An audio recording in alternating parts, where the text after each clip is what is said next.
You are never gonna guess what's in these two boxes right here. Seriously, I mean, even I don't know what's in these. I almost deleted that. I watched that back and I almost deleted it because of how stupid it was. And it was so funny in my head before I filmed it. At this point, I'm just leaving it in because of how unfunny it was. Well, if you would have guessed tie rod stuff and rod bolts, you'd be correct. Wow, how'd you know? That's kind of like, that's the joke that I had in my head. Is like it says it on it, but you have to...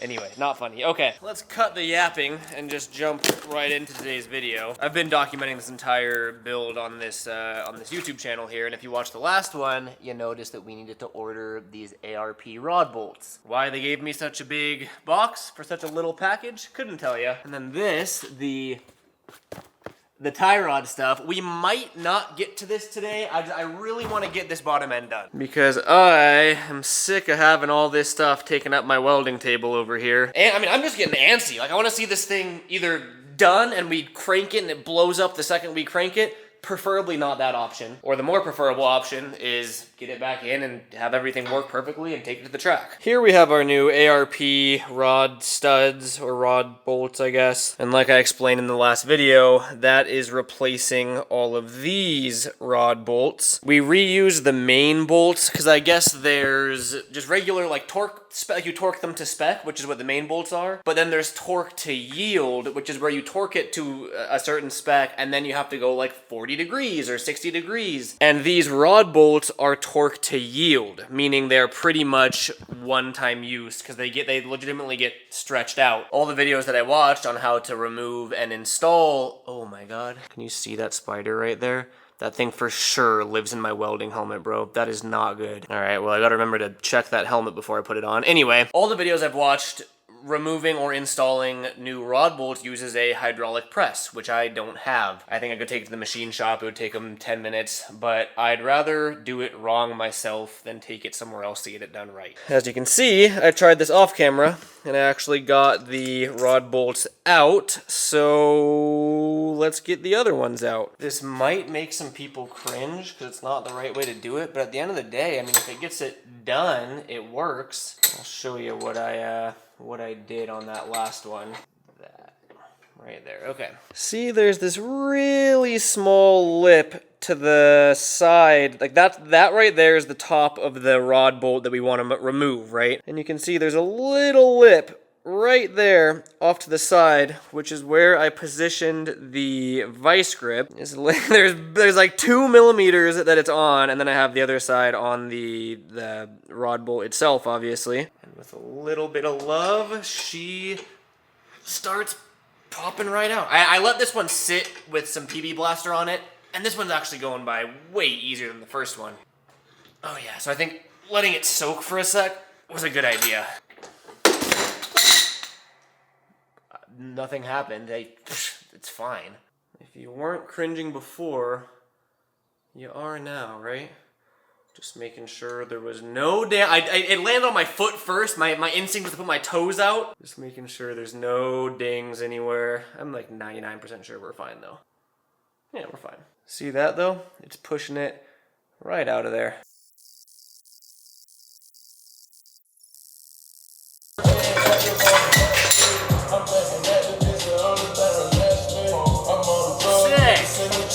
Love that.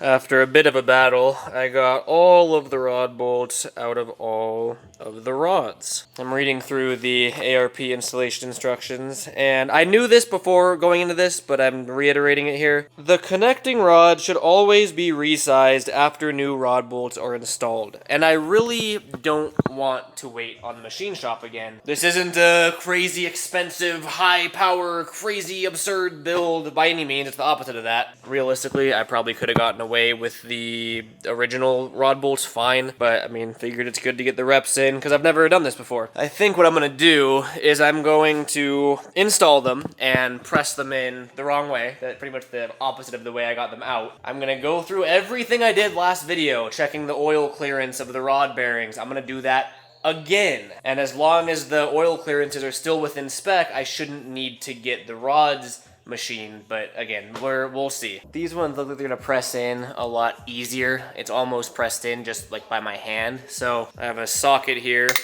that I'm just slipping over. I just gotta make sure there's it doesn't ding anything up there.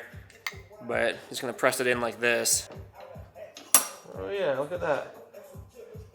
It's sliding right in. Almost there. All right. That is pressed in. No marks on that. And we have our new rod bolt installed. Now we have a couple more we gotta do.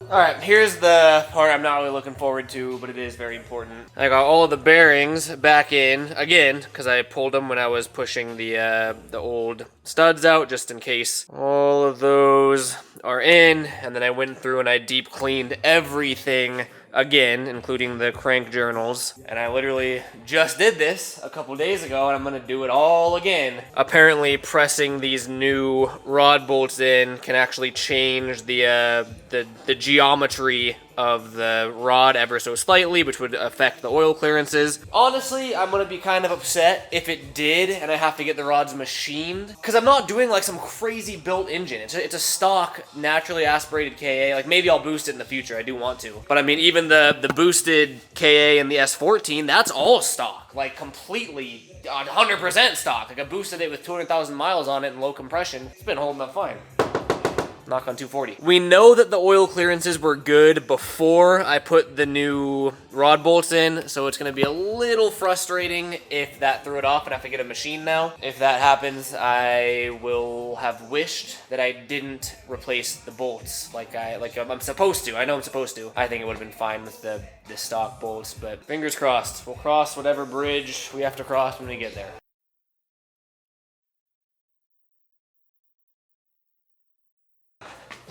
Okay, we have good news. Can you see that there? Let me try moving this. We got a nice, clean reading. Come on, camera, focus. There's that one. And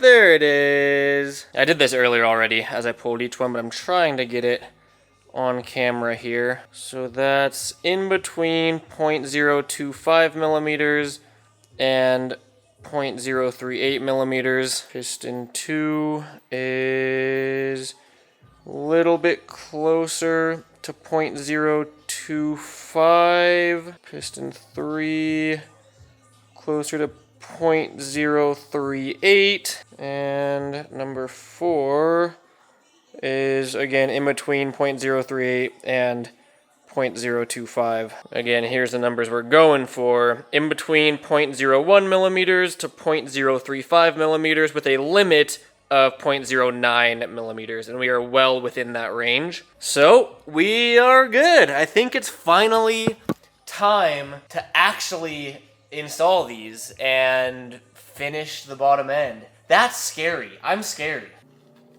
Right now I'm just going through and cleaning everything yet again. I've learned that everything just has to be clean. I gotta keep everything clean. Things get dirty, I gotta clean them again. So I'm getting that old plastic gauge off, the bearings as well as the journals on the crank itself. And then we're gonna have to re-ring the pistons yet again, because I pulled all the piston rings off in the last video so that we could measure the oil clearances, and then we had to do that again anyway in this video. I'm gonna clean those again because those have been sitting for a couple days, got a little bit of dust on them. There we go.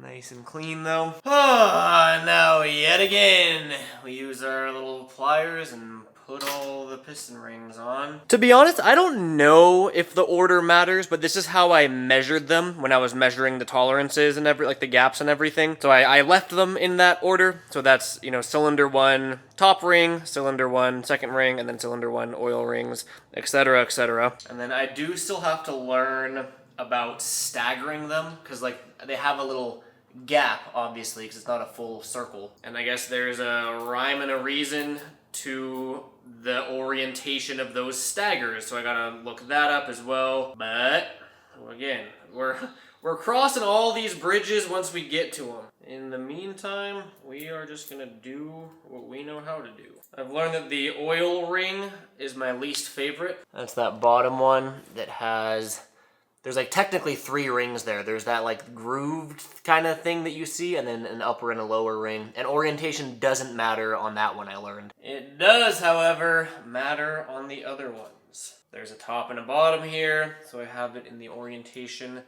I want. Use our handy little pliers and just boom. I will say it's a lot less nerve-wracking doing it the second, because my first time doing this was last week, and then I undid it to measure the clearances. I guess to be fair though, like we don't know if I'm doing it right, because like I haven't done this and then had an engine run yet, because it's my first time doing it. But I mean, I feel like I'm doing everything in my ability to ensure that it does run, because like I'm checking the clearances of everything and the tolerances with the FSM, and like everything's within spec. It's like, what more can I do? You know what I mean? There she is. 1 down, 3 to go.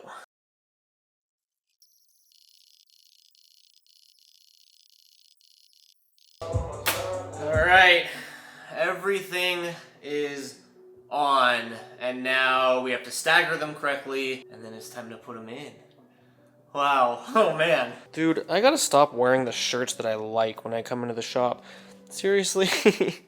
I watched a YouTube video. I'm ready. We have our cylinder, or piston ring compressor thing. I have a little cap full of oil. Kind of lube everything as we go.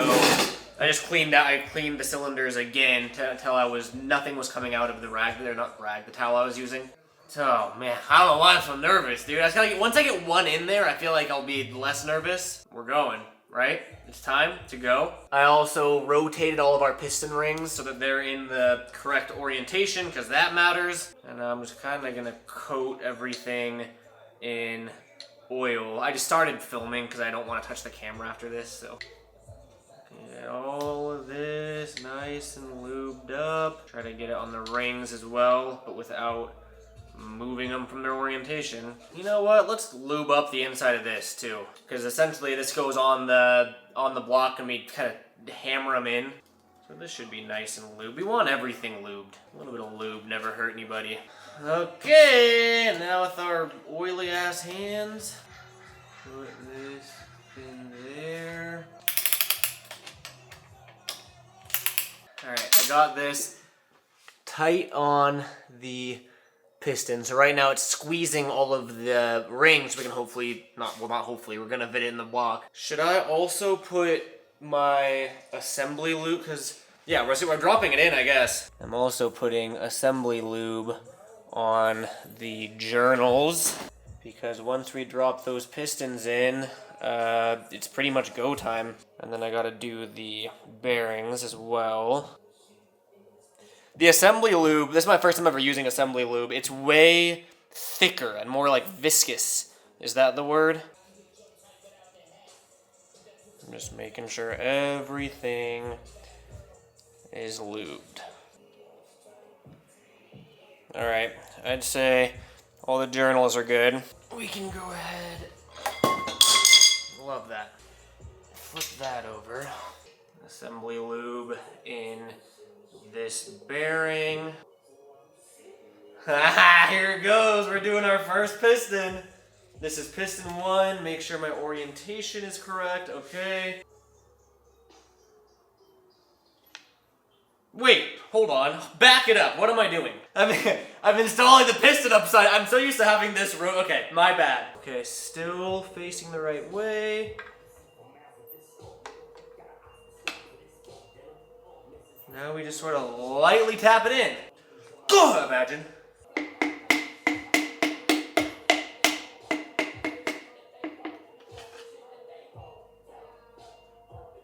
We got one in!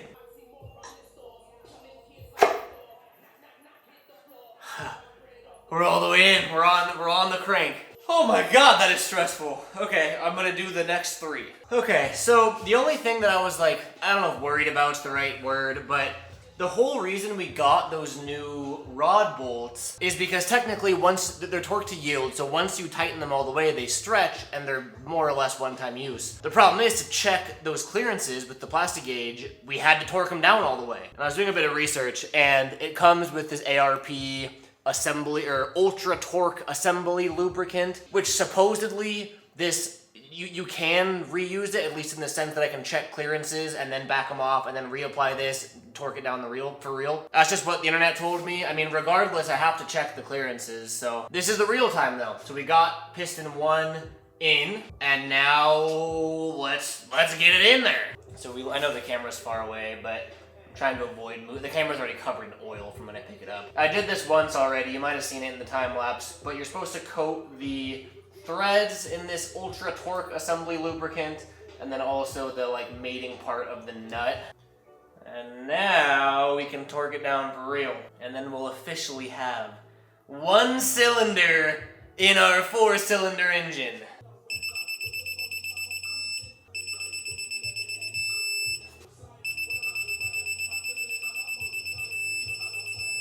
There's that. Double check. Yep. Yep. All right, there's 1. Whoo! Should we see if it... I think you're supposed to crank them 1 by 1 to just see if there's any issues. Okay. Ha ha ha! Hold on, I gotta show you. Ha ha! It feels great. Okay. Now, we are gonna do that 3 more times.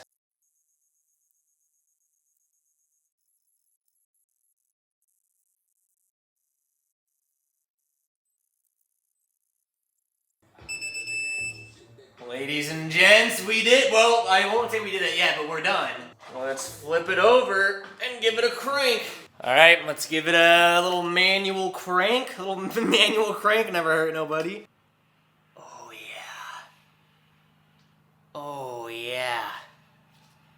Everything feels good. There's no binding or anything. I read online, it might feel a little like tight because they're new rings, but dude, that feels wonderful. That took longer than I think it would take an average person. I took my time because it's my first time. But we got it done. And I'm tired, and I was almost debating ending this episode here. We might as well, we can't end the video with no head. We gotta end the video with some head. Nearing the finish line for today, we have our new head gasket, and we have some more ARP studs. I have done this before, so it feels nice to be back in my comfort zone. I've only done it once, but I've like replaced the head before, so I'm a little less uncomfortable and out of my element. Now the fear just comes down to like, well, did I actually do that right? Like, that was facing the right way, right? But like, it did. I did it all. I did it right. Right? Wiped this down as clean as can be. And again, that was decked by the machine shop. Same thing with the head. Got that all clean because it was sitting for a couple days. This just goes on, nope, wrong way. This goes this way. There we go. All right, fits on the dowels. Okay, who's ready for some head? Trying to find the dowels. There we go. I think it's on. Check everything. Wow. I just made kind of a dumb realization. They assembled the head at the machine shop, but I gotta take off the cams to access the head bolts that go under there. So, God, I'm ready to be done. I'm just tired, man. But I'm too stubborn to walk away now. Although I will admit, when you're tired is when like you make mistakes and mess up. So I'm just trying to stay strong here.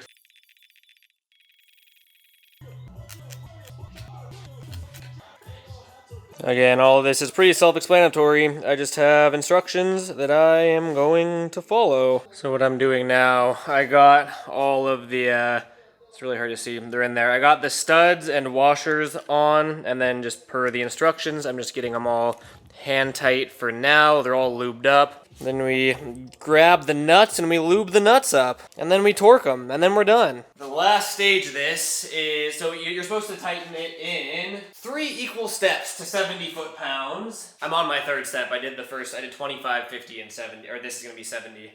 Nearing the home stretch. Torque wrench wasn't on. I was like, why isn't it beeping? Oh man, I forget that 70 foot-pounds is a lot. There's 70. There's 70, my God. Can't tell if it's tiring or if I'm just tired. Alright. They're all good. Just like that, our head is now one with the block. To my knowledge, everything went well. Now we just gotta put those bad boys back on, and I'm getting sick of talking to a camera, so I'm gonna hit you with another time lapse.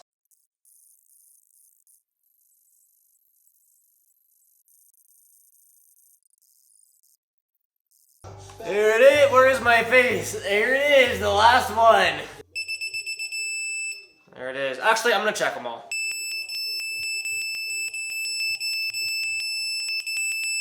We're good. I have reached my stopping point for the day. I don't know why I'm so tired, dude. I think it's like because so much of this was new to me and I'm following little clearances, it's just like stressful. So I think the stress like added to the fatigue and made me like abnormally tired for a relatively small job. This is where we are. Pistons in, rings in, bearings in, head on, everything torqued.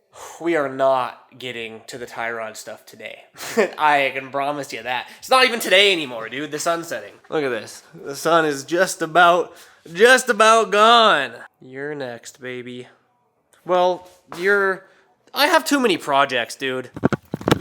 I almost just dropped my camera. Well aware of how privileged I am to be able to say I have too many projects, but I do have too many projects. I'm so drained. I can't even do an outro. I'll see you guys for the next episode. Thanks for watching. Bye.